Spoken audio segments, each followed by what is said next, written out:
జూబ్లీహిల్స్ నియోజకవర్గం ఎర్రగడ్డ prime garden function హాల్లో బూత్ కమిటీ సమావేశంలో డిప్యూటీ సీఎం బట్టి విక్రమార్క పాల్గొన్నారు।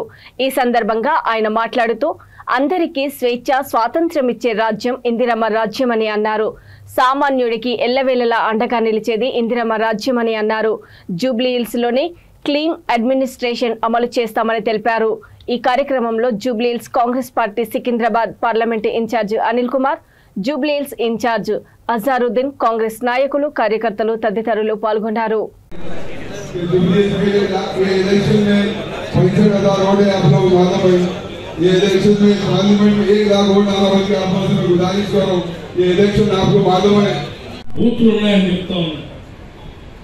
ప్రతి డివిజన్ కి ఒక కమిటీ అధ్యక్షుడు ఉండాలి, అధ్యక్షుడితో పాటు కమిటీ కూడా ఉండాలి, 10 మంది తక్కువ।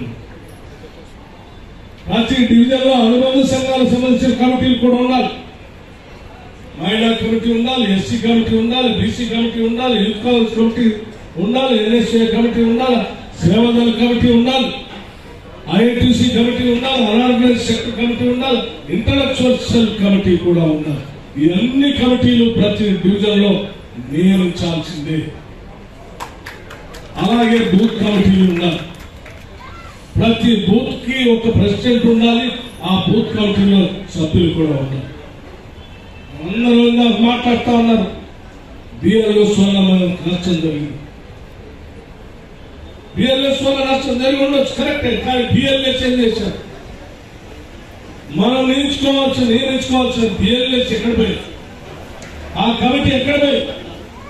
ఎప్పటికప్పుడు ఆ కమిటీ బిఎల్ఎస్ తప్పు చేస్తే దానికి సంబంధించిన సమాచారాలు తమ రీతిలో ఎన్నికల కమిషన్ సబ్మిట్ చేసి దానిపైన మార్పులు చేయించుకోవాల్సిన బాధ్యత బిఎల్ఎస్ మన బూత్ కమిటీ సభ్యులు।